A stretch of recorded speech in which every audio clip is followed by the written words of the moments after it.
Assalamualaikum warahmatullahi wabarakatuh. Kita berjumpa kembali dalam materi sosiologi yang akan kita sampaikan pada saat ini, pada sesi ini. Nah, sesi ini kita akan bahas tentang bagaimana interaksi sosial itu. Oke. Kalau kita berbincang tentang interaksi sosial, saya kira semua orang sudah mengalami, semua manusia sudah melakukan. Cuman bagaimana interaksi itu bisa terjadi dan bagaimana interaksi itu bisa berjalan dengan optimal. Kita coba dengan menggambarkan bahwa interaksi itu kita mulai dari syaratnya dulu. Kalau kita berbicara tentang syaratnya interaksi, maka di situ kita akan menemukan minimal ada 2 syarat. Yang pertama harus ada kontak.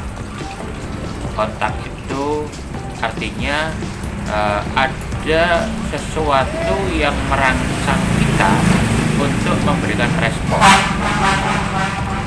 Misal, kontak itu bisa kita lakukan dengan panggilan atau suara kita, bisa juga dengan tatapan mata kita yang saling bertatap.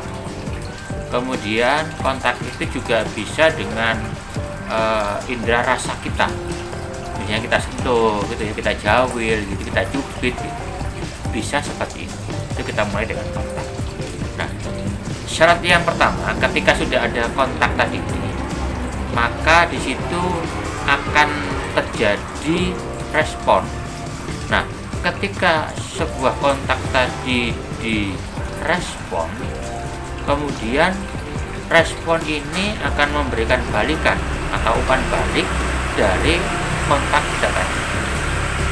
Misal dengan kontak yang pertama tadi, kita akan memberikan sebuah stimulan, atau kontak tadi memberikan sesuatu rangsang sehingga orang itu akan merespon. Nah, responnya tadi itu akan menjadi timbal balik ketika ada sebuah kesepakatan tentang sesuatu hal.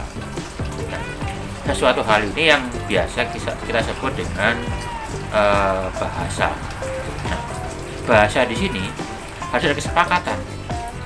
Sehingga untuk bahasa ini tentu kita memerlukan adanya hal-hal yang disepakati bersama. Untuk bahasa loh ini ya. Misalkan begini, kalau saya menceritakan bahasa itu, saya singkatnya membagi 2. Ada bahasa yang verbal dan ada bahasa yang non verbal. Kita mulai dulu bahasa yang verbal dulu.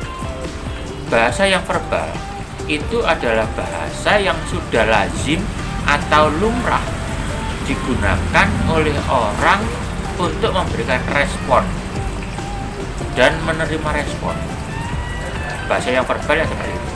Misalnya begini, tentang bahasa tadi saya bilang aku. Nah, ketika aku, saya nggak akan bilang aku, nggak akan seperti itu. Tapi kalau saya ngomong aku, masih menunjuk pada diri sendiri atau saya. Ketika saya bilang kamu, pasti saya menunjuk ke orang lain di luar saya. Bilang saya atau kamu kepada diri sendiri, nah itu enggak lazim. Nah, hal yang sudah disepakati tadi dari sebuah simbol-simbol tadi, misalnya tadi simbolnya aku, simbolnya kamu, simbolnya mereka, simbolnya kita, simbolnya dia, dan sebagainya. Itu ada simbol-simbol dari situ. Oke. Dari adanya bahasa yang verbal tadi, itu memungkinkan orang untuk berkomunikasi lebih lanjut, menjadi memahami apa yang dimau. Kemudian yang kedua tadi, masih di komunikasi tadi, saya bilang ada komunikasi yang non verbal. Artinya komunikasi yang nonverbal itu adalah komunikasi yang hanya disepakati oleh orang-orang tertentu atau diketahui oleh orang-orang tertentu, sehingga orang lain mungkin tidak bisa memahami apa maksud dari pesan yang disampaikan tadi.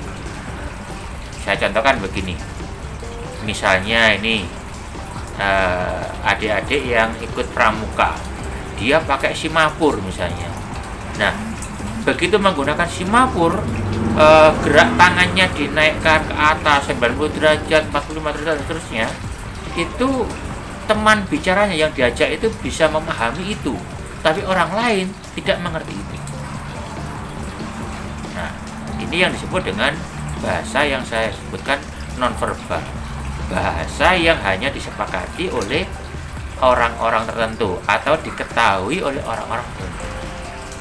Nah, itu kita menyebutnya dengan bahasa nonverbal.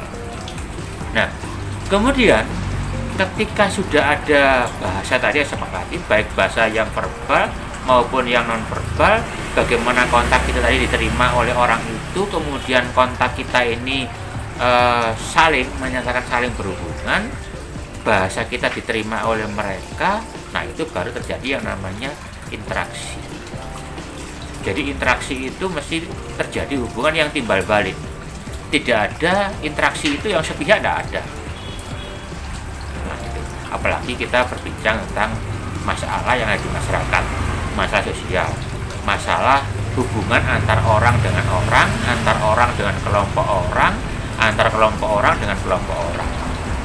Maka lazim ketika kita berkomunikasi, orang yang kita ajak berbincang itu memahami maksud kita. Nah, itu yang namanya interaksi seperti itu. Jadi kita sudah ada interaksi misalnya dengan kontak kita sudah saling mendelik-mendelian gitu ya, saling pandang memandang gitu, atau sudah saling sentuh, kita coba tanya. Kemudian kita menyampaikan pesan kita. Misalnya saya bertanya kepada orang di luar orang Indonesia. Saya tanyanya begini, nami jenengan sinten? Yang tanya orang Jerman, dia nggak bisa berbahasa Jawa. Terus dia tanyanya mereka sebaliknya, what's your name? Nah, mereka tanya, siapa kamu? Saya nggak tahu bahasanya mereka. Karena nggak tahu, di situ walaupun sudah ada kontak, itu nggak selalu diikuti dengan interaksi, karena adanya perbedaan dari fungsi interaksi tadi. Dia nggak, kontaknya sudah terjadi, tapi tidak ada kesatuan bahasa yang menentukan komunikasi. Di situ akhirnya tidak terjadi sebuah interaksi. Nah, itu yang saya jelaskan di pertemuan ini, yang mana saya menjelaskan tentang sebuah interaksi sosial. Nah, itu ya, itu interaksinya seperti itu. Nah, kemudian yang dikatakan interaksi sosial itu hanya terjadi pada manusia. Sekali lagi ya, kalau kita ngomong sosial, bisa ingatkan, tanda petik gitu ya, harus selalu berbincang tentang manusia, masyarakat. Kalau misalnya interaksi kita dengan ayam gitu, ya maka itu nggak bisa disebut dengan sebuah interaksi, karena kebutuhan kita dengan kebutuhannya ayam berbeda. Ayam nggak tahu kalau kita suruh gitu ya, nah, nggak tahu. Nah, itu yang dikatakan interaksi sosial.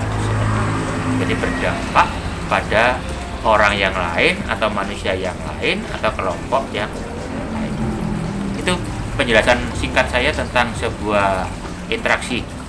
Jadi nanti kita akan bertemu lagi dengan bagaimana pola-polanya interaksi itu akan kita bahas selanjutnya. Oke, salam. Dan saya akhiri, wassalamualaikum warahmatullahi wabarakatuh.